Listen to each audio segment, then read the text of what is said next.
What's up, world? This is Nakada, the author of Heart on Break. This book down there, I'm always asking for people who have read the book, been exposed to the book, to kindly support the movement and leave your reviews of it on Heart on Break. Good, bad, ugly. Call me all the names that some people do call me on there and what have you. Of course, some of my exes go on there and leave reviews as well too. I appreciate those as well. Show some love in that way if you can. And as you all already know, if you don't, you're gonna find out that I make content for men. I make content, higher level content for men. For men who aspire to be high value men. And the terminology which I've been using for the last 5 years in and around this work that I do with my book Heart on Break is about finding value within yourself as it pertains to your life's purpose and how that purpose impacts the world. That's the real value in masculinity, is how that said masculinity impacts the world, impacts others, and a variety of other things that has nothing to do with whether or not you make six figures. Now, with that being said, quite frankly, whenever you make men's content as evidenced by the big homie Kevin Samuels, women will be all on your shit, asking questions, making rebuttals and trying to challenge what is being said, whether it needs to be challenged or not. It's just basically the setup that we have these days, and that's very normal. And I do get a lot of women who have a lot of questions, who have a lot of suggestions to a certain degree, but don't have a lot of understanding. And so today's video, I'm just gonna be frank about the fact that a lot of our women really, seriously, don't understand why we're mad, why we're upset, why we feel the way we feel. They don't understand why my book has been around for all these years and why it still continues to be around, why Kevin Samuels and various other red pill authorities have been around all these years, because they don't empathize with us on the level that they actually should. And it really goes to say a lot about the disparities between the sexes. And this, quite frankly, it's what it's been for the last 50 or 60 years. The disparity and the differences have just grown tremendously to a point where, people can see them even in good relationships, even in great marriages, but more so, it's more evidenced in the fact that most people can't get together and damn sure can't stay together. And we like to apply the band-aid, which is, it's the man's fault. And to a certain degree, men must essentially step up into what is their fault, what is their role of being accountable, what is their role of being responsible. But given the degrees of difficulty that it's been for almost all people in the society over the last 40 or 50 years, maybe 60 years, especially as men, when they started shipping these jobs off to China and India in the 70s and 80s, most people had no problems with it because they didn't see the effects on who it was affecting the most. Of course, it was affecting the middle class communities, the black communities, and various other places that, where they campaigned and told us that we're going to have these jobs. And we had them for a little while, and the factories shut the fuck down in the 70s and in the 80s, and they continued to shut down. And these, these hopes that we hinged on political aspirations, they failed us, and they failed the men miserably, more so than they failed the women, because since World War II, corporations have been clamoring at high levels to replace male workers who would have been shipped off to war in World War II, the Korean War, Vietnam, and the various wars that extended during that period of time, to replace those bodies with women, and also to change the nature of the companies that would employ a lot of people to be companies that can handle female employees. So therefore less auto workers, because that's going to require men. And at the end of the day, you don't want men unionizing and deciding that we're not going to take the shit. So the less of that you have, the less men are empowered, the less men get a piece of this economic pie that's usually being shared at the top. And of course, even if you have a great job as an auto worker or a welder or various other skills, trade skill jobs, shout outs to you for having it. But the point is, the powers that be, for the most part, still control it and still determine what you eat. It's just that you found a role and a place in a world where these roles and these places for us to be economically sustainable as men have been diminishing. Like over the decades, it's been crazy. And what I'm saying is, for the most part, your women do not understand this. They don't. Because they're always looking at the perspective that benefits them the most, and the perspective that benefits them the most is more economic opportunities through these jobs, because corporate had already made up their minds in the 40s and the 50s that they're going to replace these stubborn, hard-headed men with women who are going to be more willing to work. And especially, let's say, within the black community, if they are literally politically disenfranchising the men and keeping them from having viable economic opportunities, and then offering those lower economic opportunities to the women, even though it's a lower point, she feels empowered by that opportunity that is not necessarily being given to the men so easily. And I'm not saying it's not there, because this is not an excuse. This is no excuse for men in no capacity whatsoever. It's just that when women don't understand where we're coming from, the perspective, especially economically, and we have to speak economically. Why? Because that's what women appeal to these days. They appeal to economic viability, their ability to be, quote unquote, independent through their economic viability, through their ability to go to work and to secure these jobs. And regardless of what the job pays, regardless of if her herself is being exploited by the nature of these jobs, it really doesn't matter. Once she's already been pitted against the man, especially within our communities, once she's already been pitted against the man, it doesn't matter. If she has a job that pays her $9 an hour, it's not a world changer, but it's a better job than perhaps what's given to him.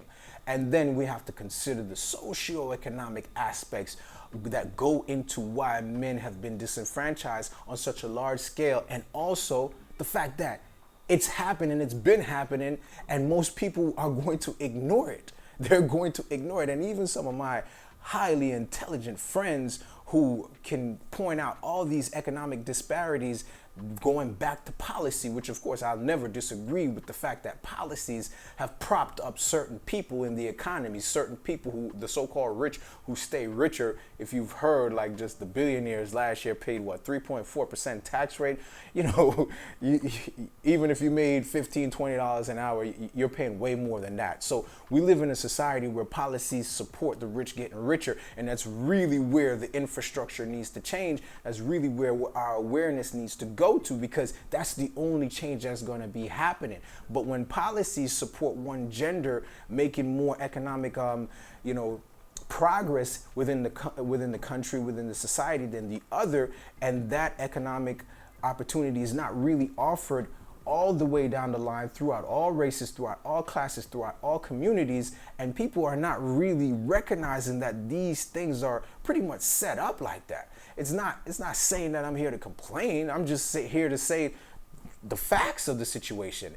And the facts of the situation is people who are benefiting from policies, government or elite rich based policies, people who are benefit from it often don't complain much. And therefore you won't have many of the women complaining much, because economic opportunities have been given to them at an increasing rate much higher than men over the last 50, 60 years. And if we look within our communities, we see the same damn thing. And of course, it's easy to point the finger.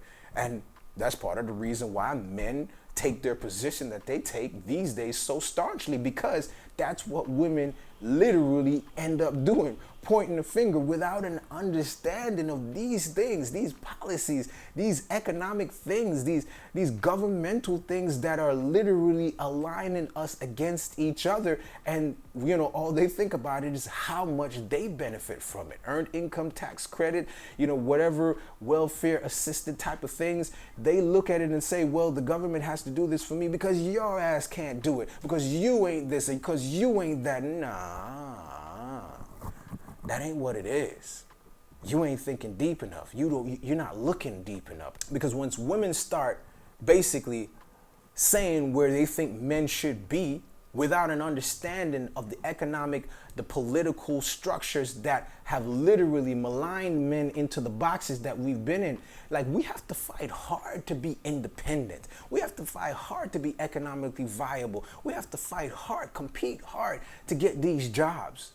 You get what I'm saying? And we do go to trade schools and college and various other things and still don't end up with certain things, especially if you're from certain areas, living in certain communities. You literally have to abandon your communities in most cases when you get educated to get the so-called economic opportunities. And when you do that, what do? You are disenfranchising your family on a core level, but you don't see it as that. It's been painted as progress. And women do it all the time. But we live in a single world where the average woman who is single, who perhaps didn't have a father to take care of her and provide provisions for her well into her adult years. So it's okay to, quote unquote, move on up to the east side and think that, you know, your newfound level of income is somehow, you know, helping the core when it's not. And so, you know, it's so easy to point fingers, and that's what women do for the most part. And once now, we're at a level in the manosphere, specifically men online, where we're understanding these things at a deeper level than we ourselves have ever understood them before. We understand what crack cocaine did. We understand what the music and the culture, the derogatory culture has done to us. We understand what gang culture, all the different things that have been designed to influence us to achieve less in a system that already was designed for us to achieve less, even if we wanted to achieve more. You get what I'm saying? The system, the overarching system that's preventing men from achieving at the high level that we could be, it's still there. The media influence is just now another tool used to lessen the impact of positivity amongst us. Come on, man. Women who don't understand why men are upset at what's happening to us in a society that's marginalized in us, and also using our very same women as a tool against us. The hegemony created between man and woman is created by the same systematic influence that we've had a problem with for the last few hundred years. But nonetheless, women will easily say, well, it's you who didn't do this, you who didn't do that, you who didn't do this. Perhaps that may be true in some cases, but listen, you're forgetting the whole entire system. You're forgetting the biases that are built into it. You're forgetting, for the most part, you're no threat to any system. And you think that you are, you're not. Women, you're not. You go with the corporate flow. You go with who writes the check. And whenever that system changes, you're gonna go with who grows the food and provides the shelter. You're gonna go back to your instinctual selves, and then you're gonna wonder why some people don't want to accept you, some people don't want to do things for you. When you can't use the law or various other policies and structures that are designed against me to have an upper hedge against me, when you can no longer do that, is when you're gonna realize that, damn, I've been fucking up this thing this whole entire time. But right now, for some reason, the majority of the women don't understand this, because some can say, oh, it's logical and women are not logical. I don't believe that shit. I don't believe that. I believe that enough women are logical. It's just that the logic that they're using is still coming from the overarching system that influences them to have this separation, this independence from their men. And they make it look okay enough for women to stay in that position, even if it's damaging and destroying themselves and their children. There are enough social benefits in remaining in this position, and there are also enough social benefits for saying, okay, well, you ain't this and you ain't that, and you get what I'm saying? That creates all of these disparities, and the disparities continue to grow, especially when you consider the amount of women who are of the educated, upper echelon of educated ilk of people who consider themselves to be this, that, and that. And they consider themselves to be this, that, and that over men who didn't have the same opportunities that they'd had. And they never considered that it was because of the socio-economic systems and the policies. They consider it's just he's lazy. That's not facts. That's not facts. It's not facts. It's not. It's just not. And so women are saying, oh, the Kevin Samuels are influencing men to believe this and believe that. Nah, don't blame Kevin Samuels. It's time we wake the fuck up and see it for what it is. But when you start getting logical, when you start getting technical like I am, I know that, Kevin Samuels it's got to do what he got to do to keep those views up. It's entertainment to a certain degree, but he's still showing you the disparities between us, and some women look at it and say, oh, it's growing, men hate women and men do this, that, and that, and da da da da. Nah, look at the show. Women hate men. Women hate men. And this is a behavior that's been encouraged for the last 50 years.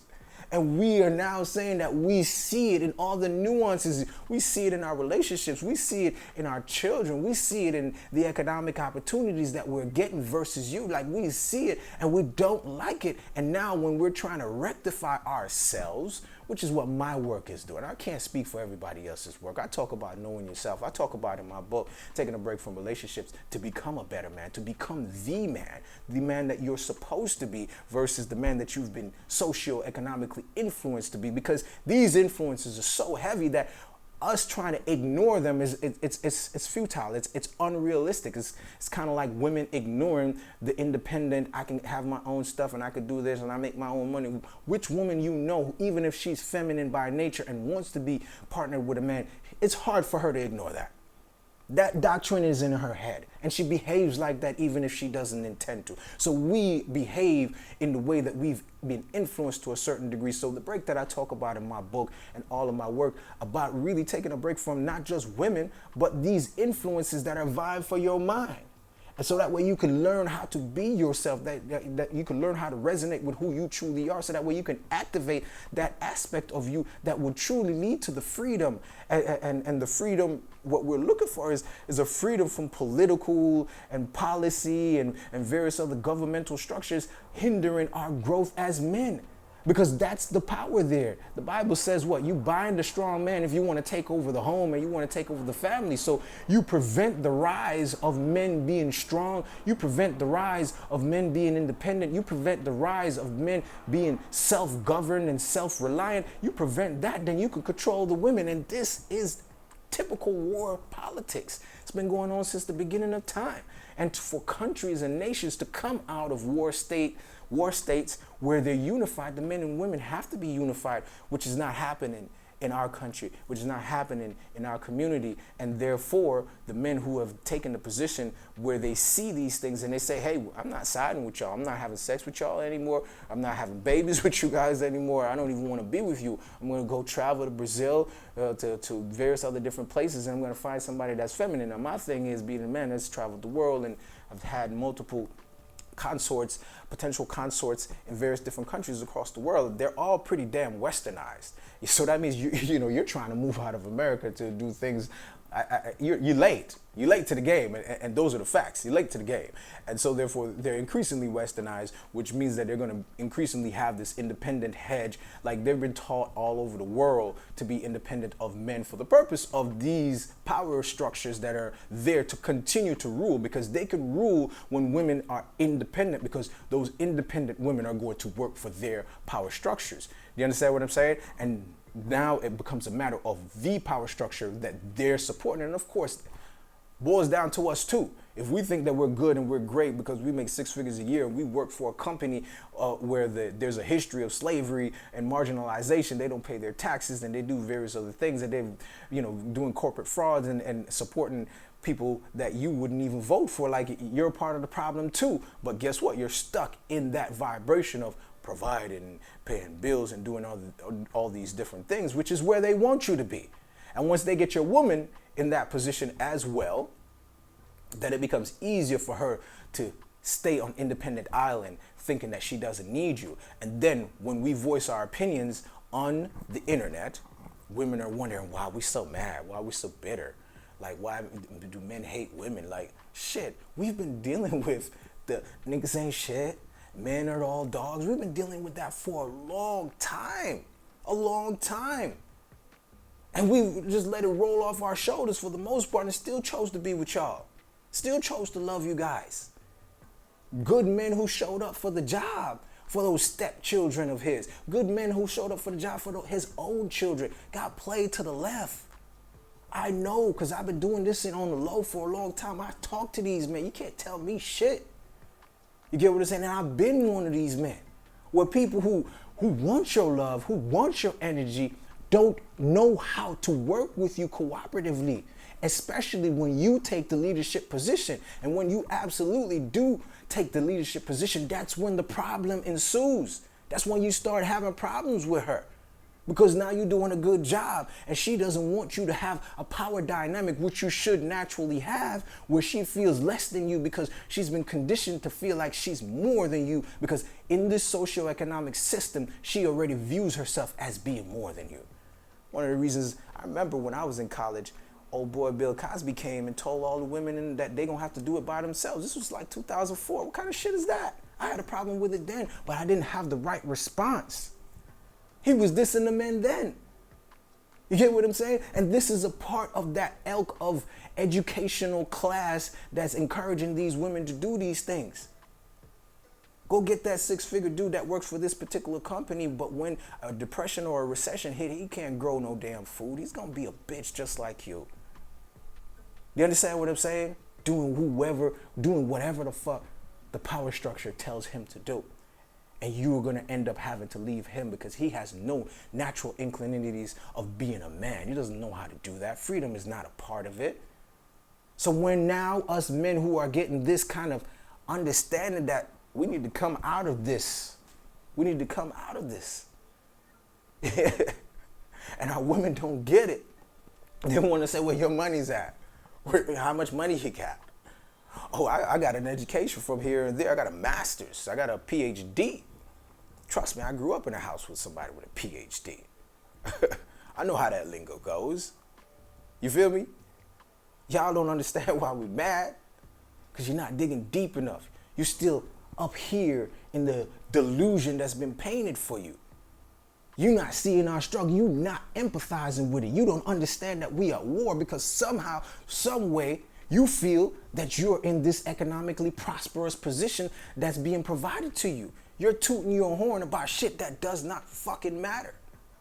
And somehow you consider yourself better than your very own counterpart. It's ridiculous. And now when we go into the history stemming from slavery and various other things, and we look at the role that you've played consistently and we don't like it, we can't control these things. Fuck out of here. We have way more control than you think. It's your mindset that says that you don't have control that puts you in this position. You got control when you come together. You ain't got no control when you're still hedged against each other. Women don't understand why men are mad. Dig deeper. Get in the books. Study harder. Listen to more stories. Understand the hegemony for what it is. You are making friends with your oppressor. Come on, man. You don't understand, huh? You don't understand when we've been conditioned in this position and you call the police on me and I'm too in that moment to even sit back and think to myself, damn, police show up every day and do things to me, my kind. Why would you even do that? Over what? Over nothing. Why would you even do that? But in the moment where we're going through, we fighting, trying to get through to you, and whatever the case is, it takes for us to take a break from these relationships. It takes for us, that hindsight. And like, damn, like, you never was with me from the get-go. And then you won't have. You wasn't with me shooting in the gym. Like, y'all, the women don't understand why we mad. You ain't gonna understand when you enslaved again, quite frankly. It's your boy Nakada, the author of Heart and Break. Like I said, drop some reviews on the website over at heartandbreak.com. You can reach me for coaching, one-on-one coaching. You know what I'm saying? Over at Amazon, leave those reviews, please. Appreciate all the support. But, since I do get a lot of women who are asking and they wondering, like, they act like we not supposed to feel the pain of our own brothers. It's not just y'all pain we concerned about. We understand that we've been turned against each other. We understand that we've been hyper-competitive against each other. For what? For nothing. And now we got to deal with the same hyper-competitiveness from our women. Like I had issues with my co-parents about how much time I spent with my children. They had a problem with it. I'm like, how could you have a fucking problem with that? Like we dealing with shit that we shouldn't be dealing with, and it's all because of the system at the top. And now, because the system at the top has given you a special position that makes you feel good, now you use it and you beat me over the head with it. Why? So that way you can have the feeling of power, because you don't want me to have it. You think that's okay. It ain't.